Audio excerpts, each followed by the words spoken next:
Hey, babe, I got a question for you. Have you ever been told that you are overly sensitive? Hmm. Do you spend an insane amount of time replaying conversations in your head thinking that somebody's mad at you, only to find out that they haven't thought about that conversation since you had it? Do you avoid social gatherings or bail on plans because your anxiety is like through the roof and is telling you that you'll be lonely or feel awkward or people won't even notice you're there or speak to you? If any of this rings true to you, then I want you to listen to today's episode because we are going to be talking about rejection sensitivity. Many of you have never heard that term, but if you are nodding your head and saying yes to some of the things that I just mentioned, it may be something that is impacting your relationships. So buckle up, Buttercup. Pour yourself a little something because we're going to get into it right now. Hi, I'm Dr. Tiff, your relationship transformation coach. I've spent the past 20 years working with high-achieving women just like you who are crushing it in every area of their lives, everywhere except their relationships. And look, I get it. Finding the one ain't easy, and relationships are hard. But you know what's even harder? Cycling through the bad ones, or worse, staying in relationships when you already know they're not a good fit.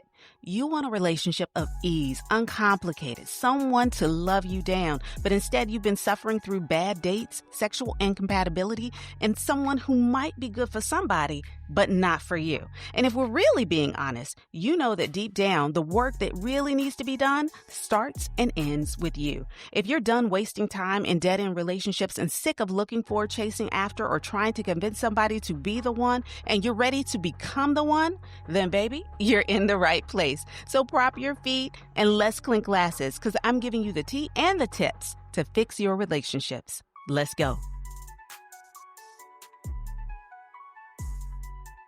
Hey, babes, it's me, Dr. Tiff. Welcome back to Fix Your Relationships. I am overjoyed to have you with us today. As I said in the intro, we're going to talk about rejection sensitivity, which is a topic that I think a lot of us have known someone or been someone who has struggled with rejection sensitivity, but it is a fairly newer term. It's good to have language and words around things that we've been experiencing, some people all of their lives. And this will, I think, help you guys. Today's episode is going to help you to pinpoint rejection sensitivity. And at the end, I'm going to give you one strategy, something you can ask yourself to make sure that your rejection sensitivity is in check and is not impacting your relationship.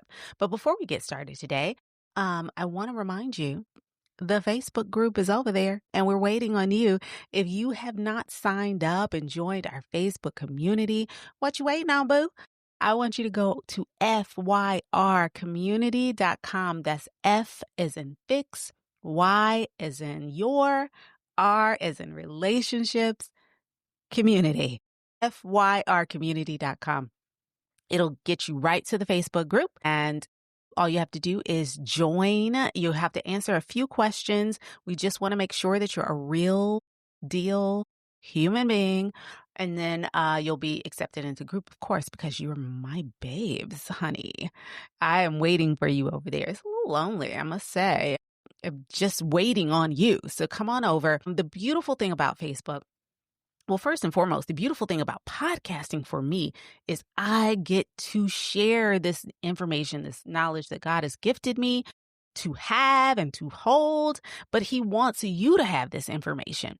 The challenge with podcasting is I don't get to talk to the people, and I needed to find a way that we could communicate. I ask a lot of questions of you. In the intro alone, I asked you 3 questions.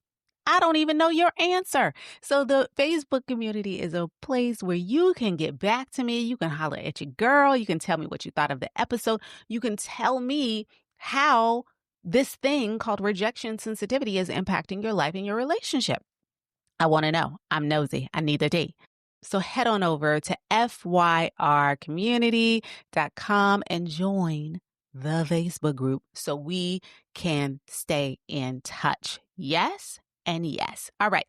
So today I want to talk to you guys about the idea of rejection sensitivity. Like I said before, It is a newer term that I'm hearing more and more mainstream. So I wanted to clarify what it is and also let you know if it's showing up in your relationship, what it might look like. So, in a nutshell, simplest definition I could find on the web, okay? Rejection sensitivity is a heightened emotional reaction to real or perceived criticism, rejection, or failure.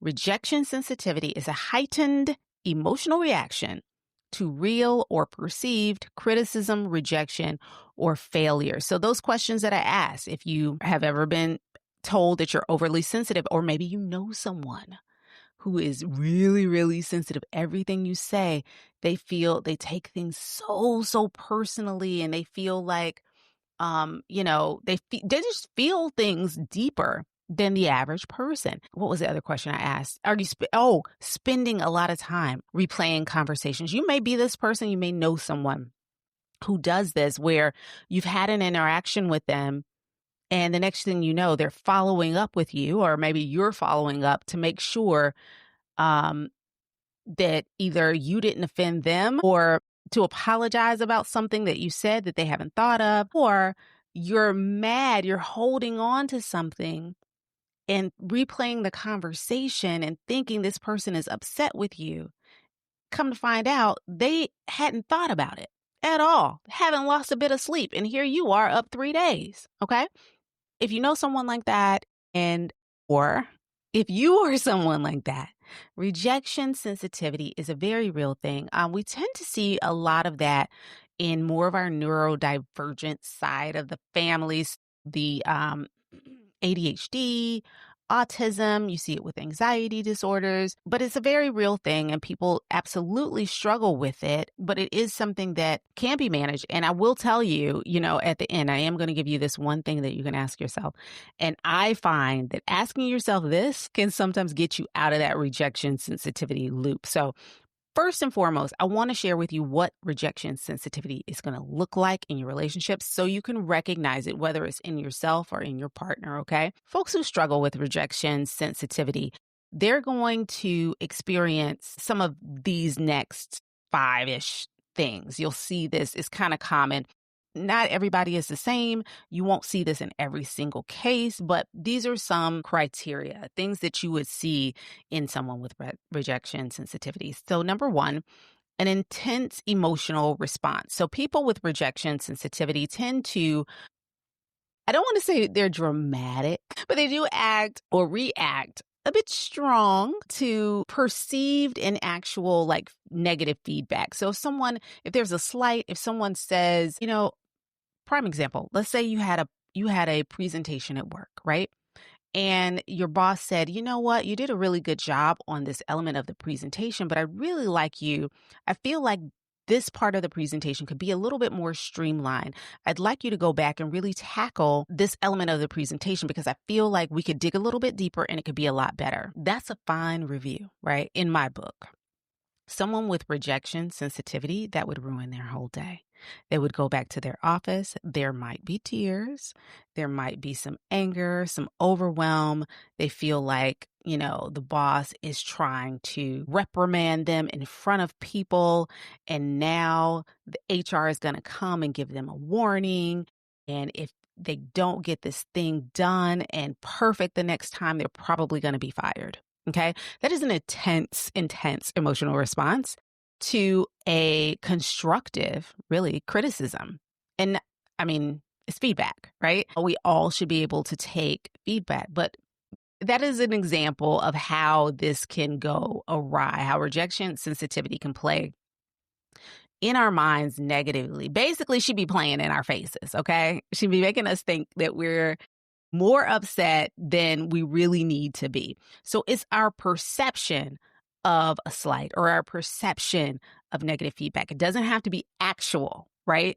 If with the example that I just gave you, if we pull back the layers, it wasn't really negative. And actually, I said something very positive, that it was a great presentation, great start. And these are the things that worked. There were just some things that we need to tweak so we can convey the message we want to. But let's go. Let's do it. Okay? Ain't nobody say nothing about firing you. So that's one characteristic, an intense emotional response. Another, and I've already alluded to this one, another characteristic of rejection sensitivity is overthinking, ruminating, not being able to let something go, dwelling on the negative, never.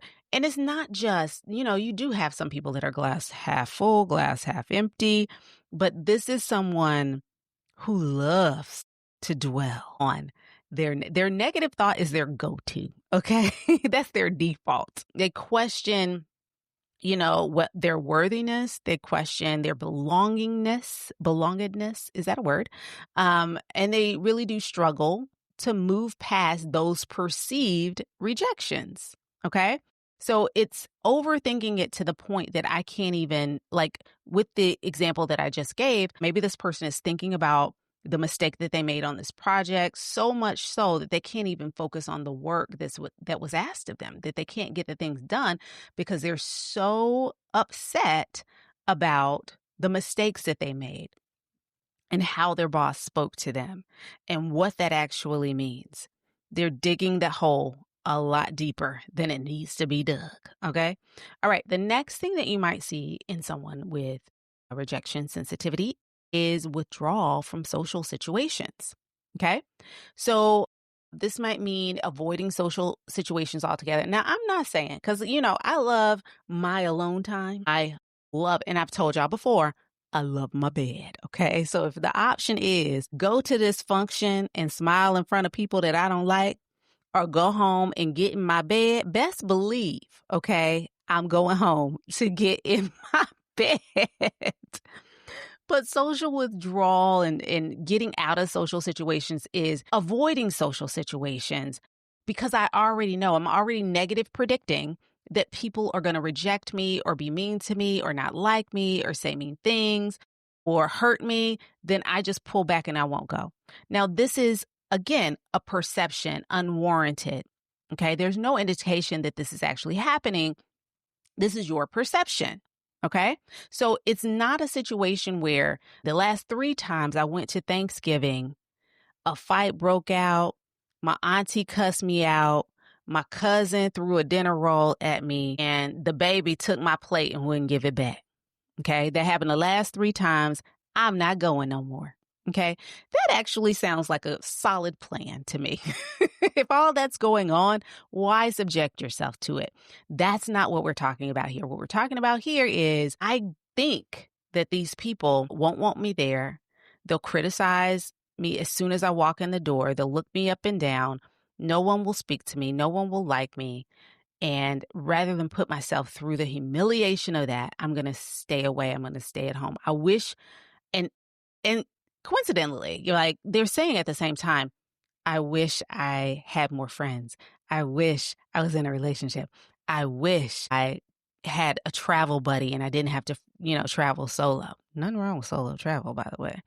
But they want the engagement. They want people. They want community, but they're not willing to risk the rejection publicly, so they kind of withdraw. Another very common characteristic of rejection sensitivity is a fear of failure. And I believe I'm going to talk about failure too. I wrote myself a note last week that I wanted to talk to you guys specifically about failure. So I'm going to save what I was going to say for another episode. But the way this plays out in someone with rejection sensitivity is that rather than putting themselves out there, trying new things, taking risks, doing things they've never done before, they fear that they'll either be rejected, they'll fail, they'll be criticized. So they don't put themselves out there at all. Now, most of us don't want to do something that we're not good at.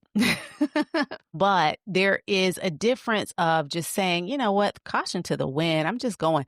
Now, this isn't a fear of failure, but there are some things that I know I'm good at and some things I know, you know what, let me leave it to somebody else because this ain't my ministry.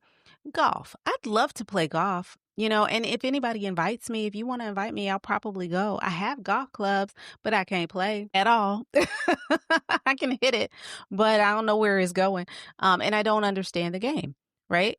But I don't have a fear of the criticism. I know I'm going to get criticized. I know I am going to get clowned by my friends if I sashay my behind on a golf course. But you know what? I don't care. Someone with rejection sensitivity would absolutely care, and it would keep them from going. Even if they wanted to, even if it was a passion of theirs, they would just say, I can't deal. These people they not gonna clown me. I won't be going because the last time, and again, all of these characteristics, sometimes we combine them. They think about the last time they were there, and the last time they were there, maybe friends laughed, or the last time they were there, somebody was like, can you hurry up? And they took that, we talked about that intense emotional response, the overthinking, they took it so personally that it was like, I'm really getting on everyone's nerves. So as not to do that, I just won't go anymore. Whereas people might have said those things or acted in that way, but their intent was not what you perceived it as being. Okay. So that fear of failure can compound with some of the other characteristics, leading to a more intense sensitivity to the rejection. And the last characteristic that you might see in a relationship is, now this one might get a little sticky for some of y'all. People pleasing. People pleasing. That is another characteristic of rejection sensitivity that is fairly common. You're trying to overcompensate, doing too much. We've talked about that a lot this month, and we will continue to talk about the doing too much club. I've been hearing a lot here recently about the I do not care club. How about the doing too much club? Can we get a club of y'all just together so I can just make one message and clear the room? Okay. The people-pleasing behaviors, trying to do too much, overcompensate, act in a way that you think will prevent the rejection. I had a conversation with a young lady last week, and she has identified her need to people please, specifically in her romantic relationships and friendships, actually. It's just kind of across the board. And as she has become more self-aware, she's recognizing that she doesn't even know the things that she really does like and dislikes. And she's very much right now open to just trying any and everything, because the rejection sensitivity has been overpowering her choices in life. Like, she was a bit of a chameleon for years. Whatever the person that she was around liked, that's what she was going to like. Whatever they wanted to do, that's what she was going to do. And she has since, and I'm so proud of her, come to the realization that I need to work on me. I need to figure out what I like and stop trying to be who I think other people want me to be. Now, whether or not they actually wanted her to be something else, another story, another day. But so proud of her for really taking this next step and exploring who she wants to be. So people-pleasing behaviors is another thing that we look out for in terms of rejection sensitivity. Now, I promised you at the beginning of the episode that I was going to talk to you about the one thing you can ask yourself if you are struggling with any of the characteristics that I talked to you about. And here it is. This is it. This is what you've been waiting for. Okay. This is what I want to tell you. If you are someone, and if you know someone, right, who is struggling with rejection sensitivity, if this sounds familiar to you, here's the question that you can ask yourself or have them ask themselves. You ready? Here it goes. Is what I'm experiencing a fact or a feeling? That's the question. Is what I'm experiencing a fact or a feeling? Okay. So let's take the first example that I gave you. The boss said, hey, you did a great job on this project, but I think we need to make some tweaks because this part wasn't clear. And I think we can flush this idea out a little bit more so that it really rings home with what we're trying to do from a marketing perspective, right?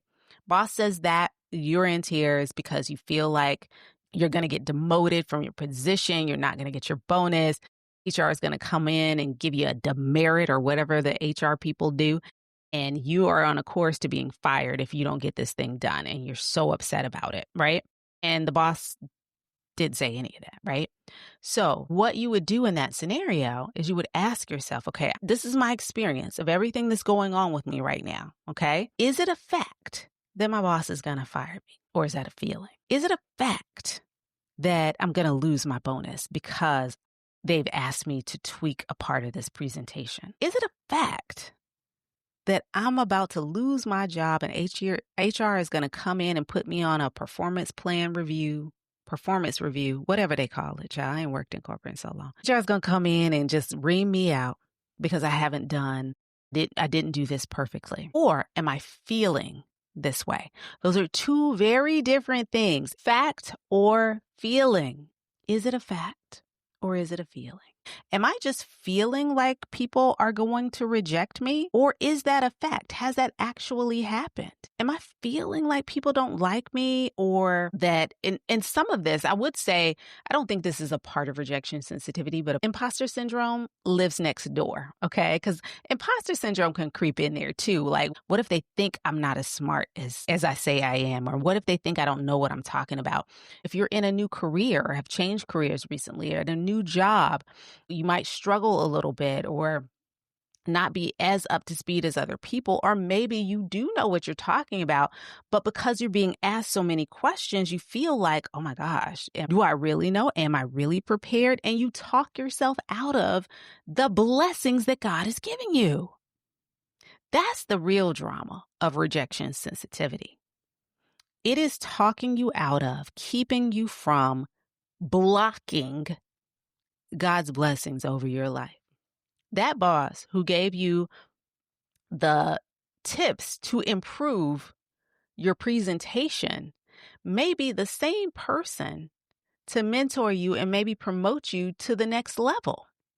And you can allow your rejection sensitivity to overwhelm you and cause you to crumble. Or you can ask yourself, is what I'm experiencing a fact or a feeling? And if it's a fact, that's one thing. If I'm totally going to get fired, they've already put me on a performance plan. And I was told that if I had to correct another presentation that I was going to get the boot, that's a fact. But if I know that I have rejection sensitivity and I know I have a tendency to overthink things and ruminate, and I can be very dramatic about the intensity of my interactions, it might be a feeling. And here's the thing. If it is a feeling, here's what you do. You go to someone else and replay it for them.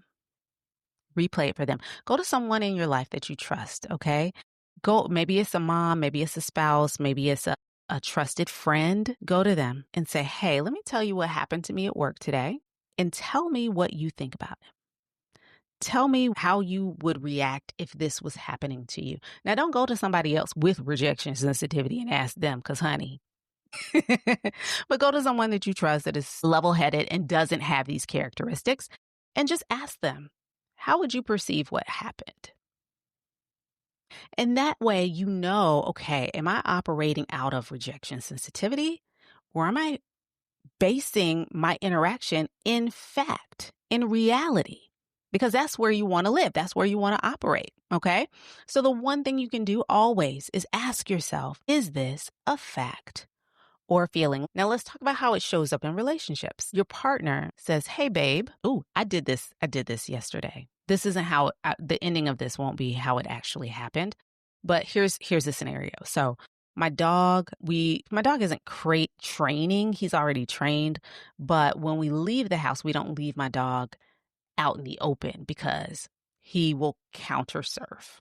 If we leave anything on the counter, if there's food anywhere, he will get to it. He can't help himself. So we never leave home and not put him in the crate, right? So he was staying with us. Well, he stays with us most of the time. I'd say 90% of the time he stays with us, 10% he stays with my parents. So, but when my daughter spends the night with my parents, we send the dog with her so we can have, alone time and not have to worry about getting up early or coming back to the house early, like if we want to stay out late to walk the dog or whatever. So he goes with her. I say all that to say, we took the crate. I had to take the crate over to the house, but I can't fit the crate in the car with the dog and my daughter, right? So I had some stuff. I had a basket, my garden gloves, garden sleeves, some chalk boards, some frame chalk boards and things in the trunk. And I needed to remove that so that I could put the crate in the trunk, right? So when I removed it, I put it on top of our big trash bin. And typically, I set any big boxes or anything that I just don't feel like putting in the trash or breaking down. I'll set that on top of there. My husband usually just, picks it up, breaks it down, puts it in there, and that's fine, right? Never a problem. Well, I had done that the other day with the garden gloves and the basket and all the things. And I thought, I'll just put them right here so that I can get the crate in there. And when I come back, I'll re-put everything back in the trunk. I didn't do that. So I left it there on top of the trash bin. Well, yesterday, I was in the garage, opened the trash bin, and all my stuff was in the trash. So I was like, okay, I got to confront this. I got to say something. I can't just let it go. Because here's the thing, I got to dumpster dive now. I got to go in there in the trash to get my things, which I was not happy about. So I go in there, I get my stuff. So later on that evening, I tell my husband I had to go dumpster diving today. He's like, dumpster diving? What are you talking about? And so I told him, like, you put my stuff in the trash. And he was like, it was sitting on top of the trash can. That's where you always put stuff you want me to put in the trash. Why wouldn't I do that? This conversation, had he had rejection sensitivity, could have gone an entirely different direction. If I had said, you put my stuff in the trash, he could have thought that I was attacking him, that I was being overly critical of him trying to do a good thing, that I was mad at him, upset with him, didn't like him. I was just letting him know that was my stuff and you put it in there. Look at what you're throwing away, boo. But rejection sensitivity it wasn't warranted there, but that doesn't mean it wouldn't happen if that was something that he struggled with. And he doesn't. He also didn't apologize either for putting my stuff in the trash. So he absolutely doesn't have it. Could care less. Especially when I told him I went in there and got it out. He's like, what's the problem there? I don't understand. Why are we talking about this? That's a joys. All right. So rejection sensitivity can show up also in your relationships. It could be, when your partner confronts an issue maybe that you guys are having and you feeling like it's all your fault and they are rejecting you in some sort of way and not rejecting the thing that is happening. It can cause you to feel like our relationship hinges on my doing this type of thing. So and this is where the people pleasing kicks in. I better do everything right. I better make sure that dinner's, prepared a certain way and that I have everything clean in the house. I'm jumping through hoops and walking on eggshells, and I got to make sure everything is just so that I don't get reamed or they don't break up with me or they don't cheat on me or lie to me. I have to overcompensate and do all of these things. In a safe, healthy relationship, people pleasing is not a thing. People pleasing is not a thing.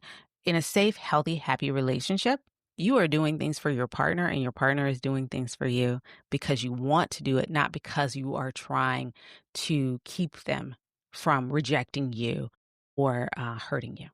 Okay? That's the distinction. And we'll talk about that on another day too. So the one thing that you can always ask yourself to keep that rejection sensitivity in check is what I'm experiencing a fact?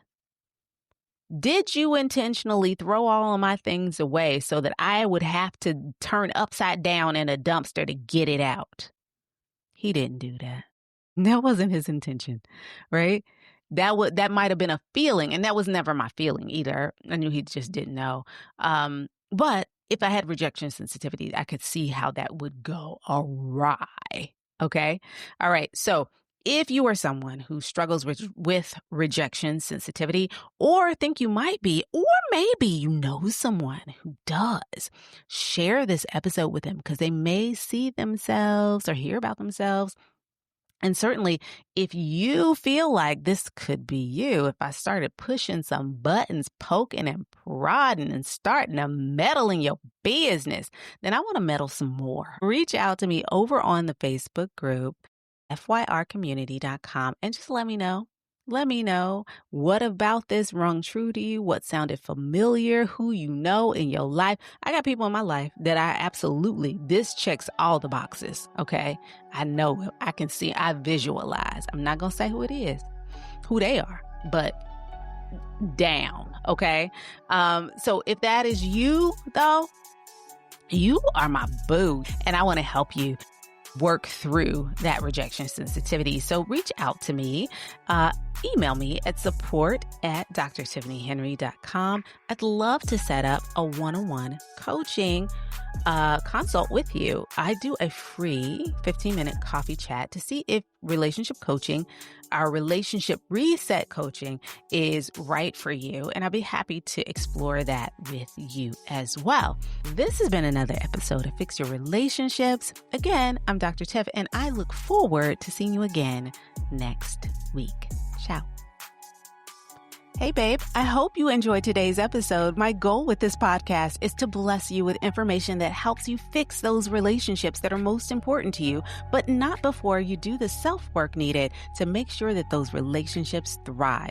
If this episode was exactly what you needed, then guess what? Somebody else probably needs it too. So do me and them a favor. Please share this episode with your good girlfriend and let her know about the podcast. And while you're at it, hop on over to Apple Podcasts and leave a review. This really helps to grow the podcast and puts it right in front of other women who are desperate to work on their relationships and themselves.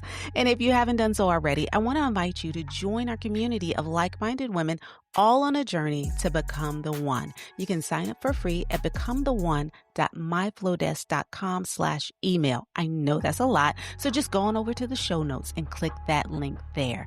Thanks again for listening to Fix Your Relationships with Dr. Tiff. I'll see you right back here next week.